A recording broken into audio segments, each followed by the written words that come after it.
Welcome back to the Deep Dive. Okay, so whenever we talk about electric vehicles, right, it feels like 99% of the conversation is batteries. Always batteries. Range, charging speed, capacity. Exactly. How big, how far, how fast. But today, we're going to deliberately ignore the battery for a bit. We're diving into something else, maybe the unsung hero that's really pushing EVs forward into a second generation. The electric motor itself. Really is the unsung hero. Gets overlooked constantly. So our mission today really is to unpack how some pretty radical innovations in motor design are promising these huge, almost unbelievable jumps in power, efficiency, and maybe down the line affordability too. Yeah, absolutely. We're looking at two really disruptive designs, kind of opposites in a way. There's the axial flux motor that's all about extreme power density. Power in a small package. And then there's the dual-rotor motor, which is engineered completely differently, focusing on just raw efficiency. And this is such a critical area for you listening because, for years, like you said, it was all battery capacity. That dictated everything. Right. But now, we're seeing real technological differences in the motor itself.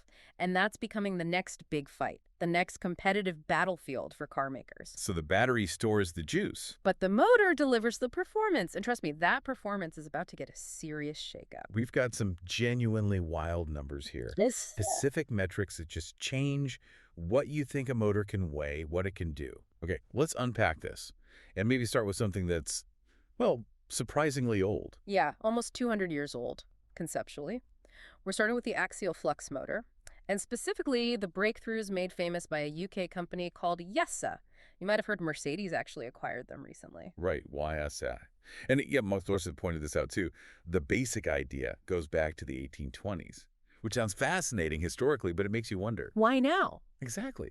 If the concept's been around that long, why is it only now showing up in, like, super high-performance cars? Well, it was viable in concept, but putting it into practice, that was the hard part. It really comes down to the motor's geometry, which is sort of key to understanding all of this. Yeah.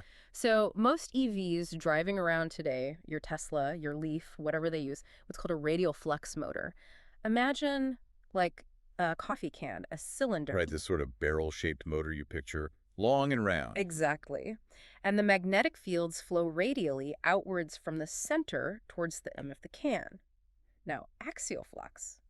Totally different shape. Okay. Instead of a cylinder, think flat, like a pancake, or maybe a disc spinning. A pancake motor, got it. Right.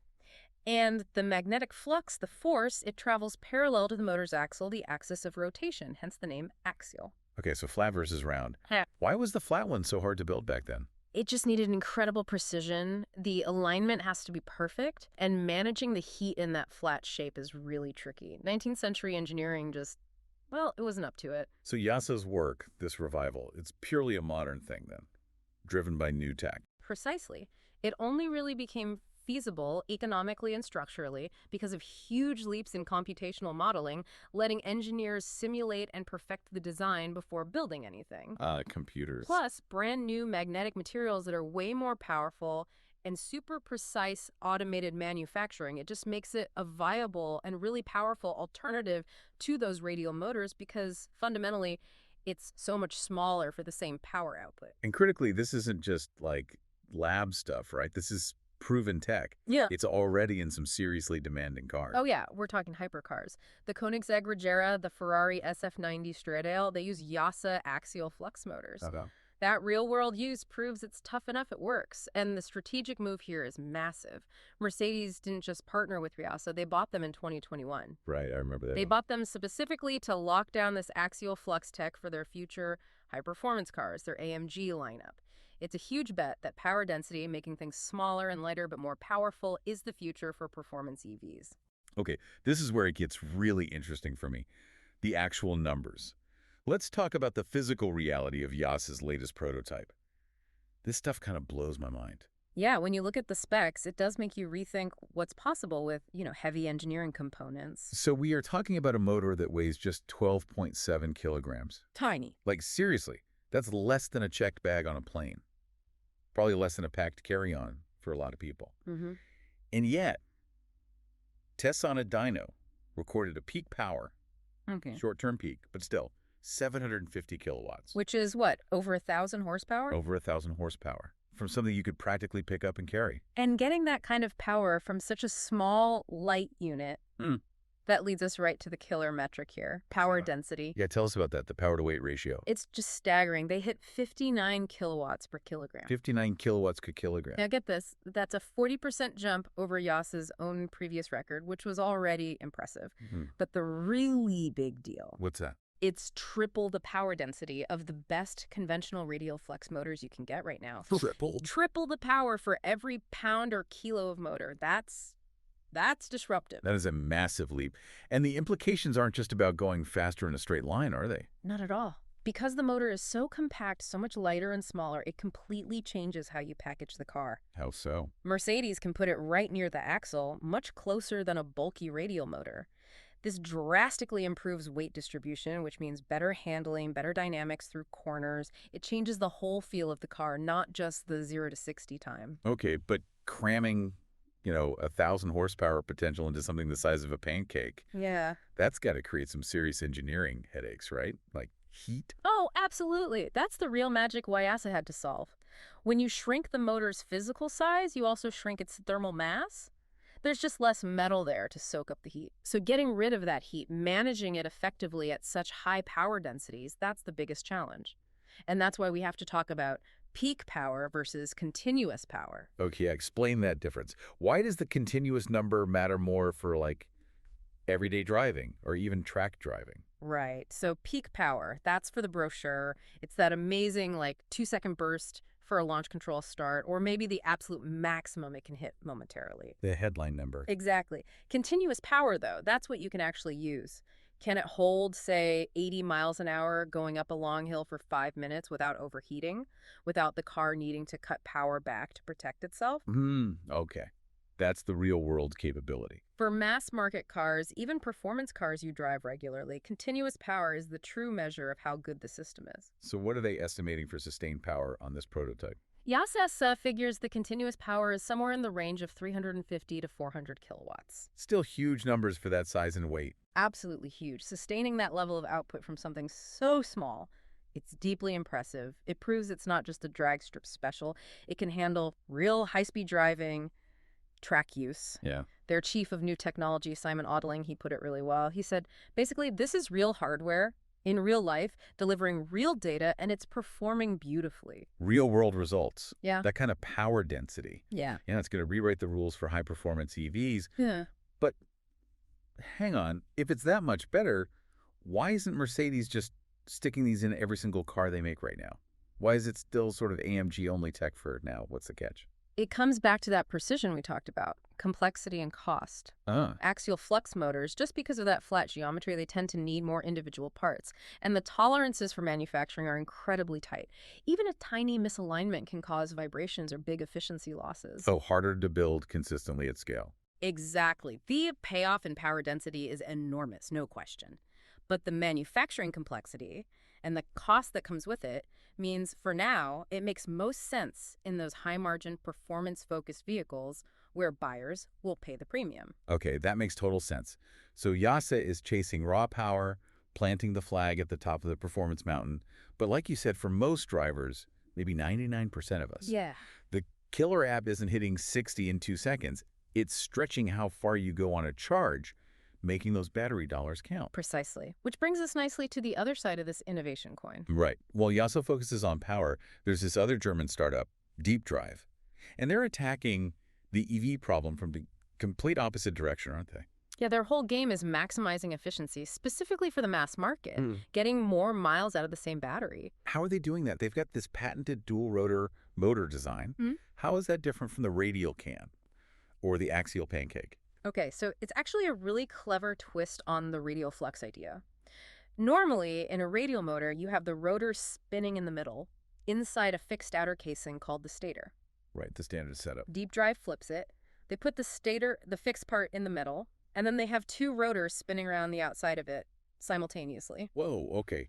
2 spinning rotors on the outside. What's the advantage of doing that? By using that dual rotor setup, they can really optimize how the magnetic fields line up and interact. It lets them generate the maximum amount of turning force, the torque, while absolutely minimizing the energy that gets wasted as heat or electrical resistance. Basically, they're squeezing every last bit of useful work out of the electricity coming from the battery. Making the most of every electron. And what's the headline claim? What's the result of that improved efficiency? They're claiming their motors are 20% more efficient than the current generation of electric motors that are widely used today. 20%. Now, that number might not sound as flashy as 1,000 horsepower, but in the real world, It's huge. That's the real so what factor here for you, the listener. yeah. A 20% boost in motor efficiency translates directly into about 20% more driving range from the exact same battery. So you don't necessarily need a bigger, heavier, more expensive battery pack to go further. Exactly. You just need a smarter, more efficient motor. And that ability to boost range without adding battery cost or weight, that is absolutely critical if we want EVs to be adopted by everyone. And there's another benefit too, right? Something about materials. Yeah, a really important secondary benefit.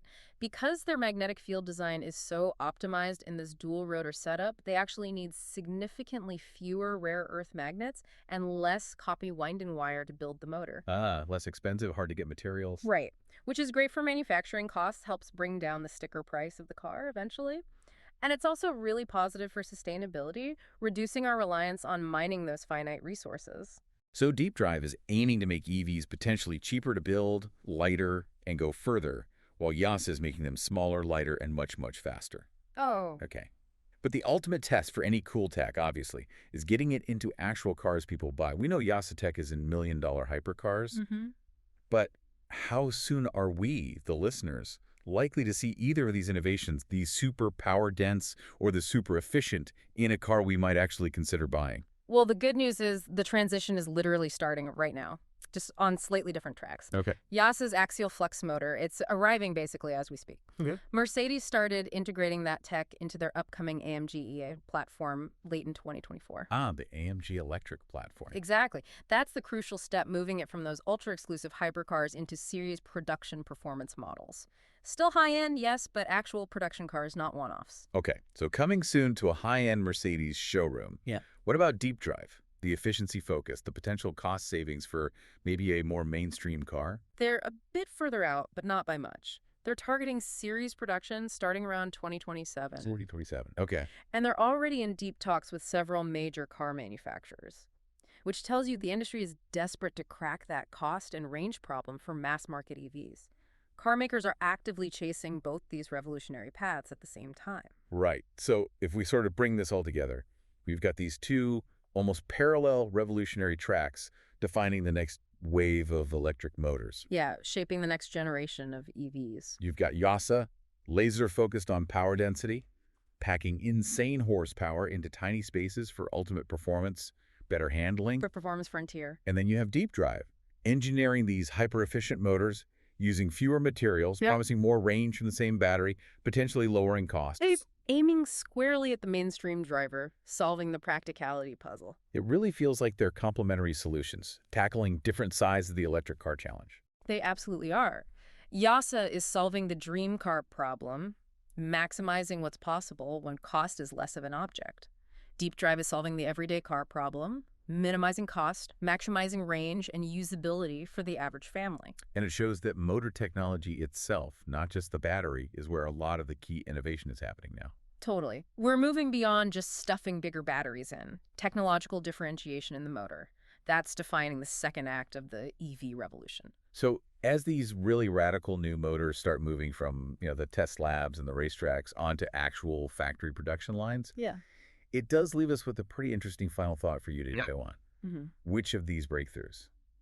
The pure, raw power density that grabs all the headlines like YASA's tech, or the maximum efficiency and potential cost reduction from something like DeepDrive? Which one will ultimately do more to redefine the electric car for the vast majority of drivers around the world? Power or efficiency? That's the big question, isn't it? What really moves the needle for most people? Something to think about. Well, we really appreciate you joining us today, taking the time to dive deep into this. It's fascinating stuff, the motor tech.